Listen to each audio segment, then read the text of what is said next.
Today I'm going to make it obvious to you that the industry is purposely making games more expensive than ever. It goes a lot further than most people realize. So the first layer we see, and the one that's easiest to point to, is the jump from $60 to $70 as the standard base price for AAA games. We saw it with titles like Helldivers 2 being announced at $70, and let's be honest, when that price tag goes up by $10, it stings, but that's not really the full story. Let's do a quick numbers breakdown. Inflation. If we adjust those old $60 games from the mid-2000s for inflation, they should cost more today. Some argue that games in terms of inflation have actually stayed cheaper than they should be. Development costs, bigger budgets, more advanced graphics, larger teams. Games now are a massive multi-year production with hundreds, sometimes thousands of developers. So from a purely economic standpoint, the extra $10 for a game might make sense to some. But here's the thing, does that extra cost guarantee we're getting a more complete experience? We're seeing more games ship in a half-finished state, with developers promising bug fixes and content down the road. Sure, maybe $70 makes sense on paper, but why do we still feel ripped off? The truth goes way deeper than a $10 markup. It's an entire system built to drain every spare dollar. Here's the unfortunate truth. The entire concept of what a game is has evolved. In the 90s and early 2000s, you bought your cartridge or your disc, you took it home, and that was the complete product. No updates, no microtransactions, no daily login bonuses. If you loved it, you replayed it. If you hated it, you tossed it on a shelf. Nowadays, a game isn't a product, it's a platform. You're not just buying it once, you're staying on, paying in small increments, either with money or time, for months or even years. We're dealing with something that's more akin to a subscription service, even if it's not always called that. One of the biggest psychological tricks at play is FOMO, fear of missing out. Battle passes are a prime example. Every season, they dangle special rewards or cosmetics that disappear when the season's over. It's basically saying, you better buy now or you'll never get this chance again. It's like the gaming version of those old-timey infomercials that say, call now, supplies are limited, but it works. We don't want to be left out when our friends are all rocking the shiny new character skins. And the game award goes to, oh man, I have to pay a microtransaction to unlock. That's so stupid that this has to, hold on, I got this, guys, here we go. You know it's true, it's really stupid. The winner, Wolfenstein. You think you own that shiny new release? With digital-only buys, subscription plans, and worst of all, games with single-player components that are forced into a live service-only ecosystem, you're basically renting it, and publishers love having you on the hook. It's like you never get to walk away from the store's checkout counter. You're basically still there with your wallet open, waiting for the next shiny thing to pass by. And let's not forget the subscription approach. From monthly MMO fees to services like Xbox Game Pass or PlayStation Plus, these models are pitched as a deal for consumers. And in many ways, they can be. But companies also know once you're subscribed, you're more likely to overlook incremental charges or add-ons. So yeah, it's not just a base price issue, it's the entire mindset around gaming that's shifted to, we're going to hook you and keep hooking you for as long as we can. So now let's dive deeper, because once you peel back that layer of psychological manipulation, you start seeing all these sneaky hidden cost layers that come at you from every direction. Pay $70 for the base game, then the season pass is an additional $30, which grants you some exclusive missions or story expansions. Plus, there's often a separate battle pass for around $10 every month if you're paying for live service or you're playing a multiplayer game. Over a year, you can easily spend around $50 or $60 on top of that. Suddenly, your $70 game is inching towards $120, $130. Then, of course, there's the optional cosmetics. They don't affect gameplay, unless they do. Some games start off saying, oh, it's purely visual, but the moment they tie that cosmetic to in-game status, or they slip in a power upgrade disguised as a cosmetic, you're in tricky territory, and we all know where that eventually leads. Let's be real, if your whole squad is rocking matching futuristic helmets, do you really want to be the one with the default skin? Next up, XP boosters, premium currency package, and bundles that always leave you with an awkward leftover balance, prompting you to buy just a little more so your account doesn't have random spare coins floating around. It's like modern gaming is a carnival where you buy tickets, but the rides require an uneven number of them, so you keep spending more just to use up the leftover tickets. Then there are the dreaded limited time offers that pop up in the store right after you finish a tutorial. Starter packs loaded with resources, gear, or early access to content, often discounted to look like a steal. They're banking on that new player excitement to get you to drop money before you really even understand the game's economy. On their own, each of these might not seem like a lot. $5 here, $10 there, but stacked together over time, it's a mountain of costs. And this is where our sense of gaming is so expensive really comes from. We're spending way more than the base price, and these systems are strategically designed to encourage that. Most importantly, you need to understand that the starter packs and limited time offers aren't important for the $2 you just spent. They're important because they're called wallet openers. In the world of marketing, it's been well known for a long time that once you get someone to spend money, their magnitude's more likely to keep spending. For example, let's say there's an option to buy something for $20. Now let's assume 1 in 100 people buy that $20 item. At some point, someone realized if you sell something for $2, there's a 5 in 100 chance that someone's going to buy it. And once someone paid the $2, there was no longer a 1 in 100 chance. There was now a 50% chance they were going to buy the $20 item. So that means by having that wallet opener at the beginning, they've increased the chance that you're going to spend $20 or anyone is going to spend $20 from 1 in 100 to 2.5 in 100. They have basically mind ninja'd you. Don't get mind ninja'd. So why do companies keep doing this? It's not just about greed. Well, it is partly about greed, but it's also about investor expectations. When gaming companies went public or started relying heavily on shareholders, the pressure to show constant growth and increasing profits intensified.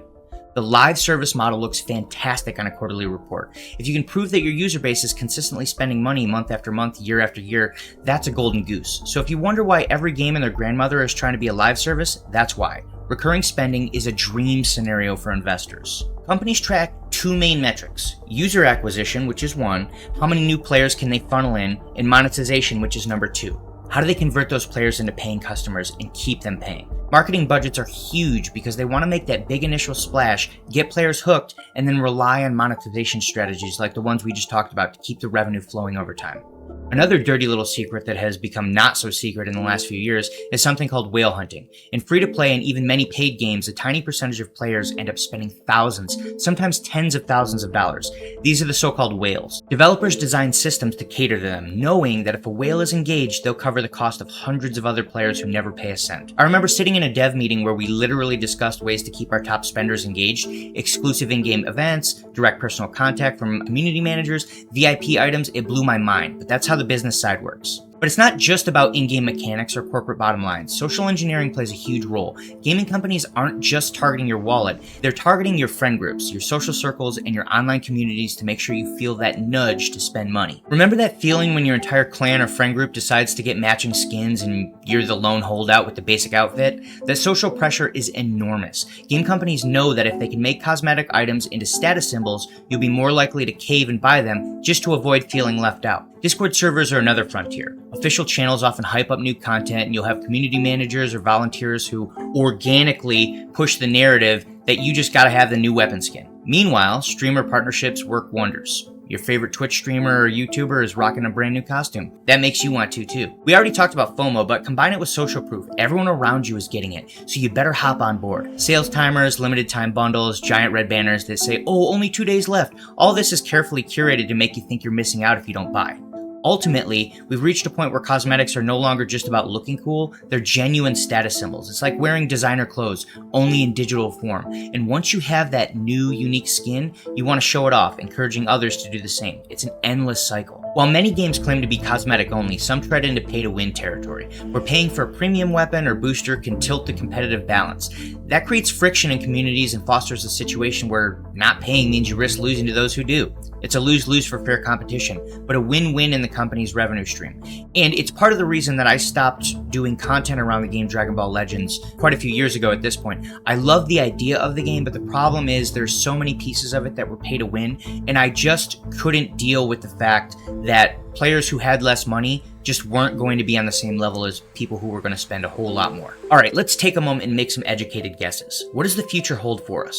If we keep going down this road of rising costs, microtransactions, and hyper-monetization, we could see some very interesting developments. First up, subscription-only gaming. Picture a world where you can't even buy games outright. Everything's streamed or digital only, and you pay a monthly fee. Sure, that means easy access to a bunch of titles, but it also means if you stop paying, or if the service decides to pull a game, poof, it's gone. Oh yes, the NFT and blockchain craze. We've already seen companies dipping their toes in. Imagine a future where your items are tied to NFTs and exist outside of the game itself. There are positives and negatives to this. It's possible to own something outside of the scope of that single game environment, very similar to Ready Player One. Will it end up actually working that way though? Only time will tell. Another thing to consider is that this could turn your in-game achievements into a collectible market. We saw a flurry of attempts a while back, many flopped, but they're going to keep trying. My feeling is that we will almost certainly integrate fully with NFTs at some point. While that immediately repulses many, my hope is that it's a net positive. Another possibility, cross-game cosmetics that carry over from one title to the next. This is the current major use case for NFTs specifically. That might be cool until you realize it's just another psychological trigger to keep you in a specific publisher's ecosystem forever, constantly spending to maintain that identity across multiple games. With advanced AI, games could dynamically adjust prices based on your spending habits. If you're labeled a whale, you might see higher prices, while free-to-play users see cheaper deals to entice them. This is arguably the most controversial possibility, but it's not far-fetched given current data collection practices, and in some cases there's been some evidence of chance-based purchases actually reducing positive outcomes for whales, thus making the sought-after outcome more expensive intrinsically. As VR and metaverse platforms expand, expect entire digital marketplaces with real money. Skins, houses, furniture, digital land, basically, you could be spending money on virtual items that cost as much as real-world products. This might seem far off, but some developers could track your reputation or credit score based on gameplay activity and spending patterns, awarding or restricting access to certain content. Now, not all of these predictions are guaranteed, but some are more likely than others. But if we as consumers don't start pushing back, the future of gaming could look pretty bleak and expensive. Alright, we've spent a lot of time talking about the dark underbelly of modern gaming costs. Now let's shift gears and talk about solutions. Things we can do as a community and as individual gamers to protect our wallets and our sanity. One of my personal favorite strategies, wait. Many games drop in price a few months after launch, or release complete editions with all the DLC included for a lower overall cost. Patience can save you a ton of money and also help you avoid buggy launches. Instead of buying each expansion or season pass as it comes, wait for the complete edition or Game of the Year edition. This way, you get all the content in one bundle, usually at a discount, plus you'll get to experience the full game without drip feed frustration. If you're using something like Xbox Game Pass or PlayStation Plus, plan your gaming schedule.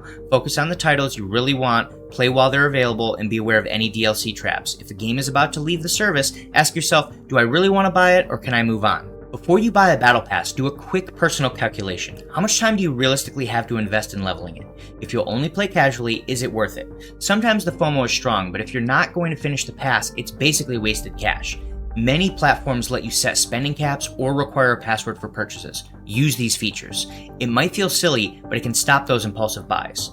If you're not satisfied with the pricing practices in AAA games, explore indie games. Indies are often cheaper, and many provide incredible experiences without the heavy monetization. Also consider co-op gaming with friends or free fan-made mods to extend the life of older titles. Not every microtransaction is evil. If you genuinely love a game and want to support it, buying a cool skin or expansion might feel worth it. The key is to reflect on whether you're buying it out of genuine enjoyment or just FOMO. And these last two are really big. Speak out in forums, social media, and right here in the comments. When enough of us call out shady cash grabs, publishers have no choice but to listen. But keep it respectful, developers are people too, often just following corporate mandates. Constructive criticism can lead to change. Finally, and probably most importantly, make sure your lawmakers are aware of the issues you're facing. Many of the issues we see in gaming microtransaction monetization are essentially thinly veiled gambling, which is illegal in many states. What's crazy is it's worse than gambling because at least when you gamble, there's a chance, albeit small, that you're going to make more money. In most cases, inside games, this is just pure theft with basically nothing in return. If lawmakers realize this, the rules can change quickly, as we saw with the uproar around loot boxes a few years ago. The problem is game companies are crafty, so they're finding other ways that the lawmakers aren't aware of, so they need you to inform them. If we all become smart consumers, we can push the industry towards fairer models. We don't have to accept every monetization trend that comes our way. So there you have it, the real reasons why gaming feels so much more expensive than it used to. It's a blend of rising base prices, psychological tricks, hidden costs, corporate pressures, and social engineering. In the future, it might get even crazier if we're not paying attention. But here's the good news, the power is still largely in our hands. When enough games push back on predatory pricing, publishers have to listen, because if nobody's buying, they're not making money. By being informed, by sharing tips with each other, and by voting with our wallets, we can shape an industry that's more ethical, more transparent, and maybe even more fun again. If you found this video helpful or eye-opening, do me a favor. hit the like button, subscribe if you haven't, and let's keep the conversation going in the comments. What's the monetization tactic you hate the most? I want to hear your experiences. Thanks for watching, stay smart, stay informed, and as always, happy gaming. I'll catch you in the next one.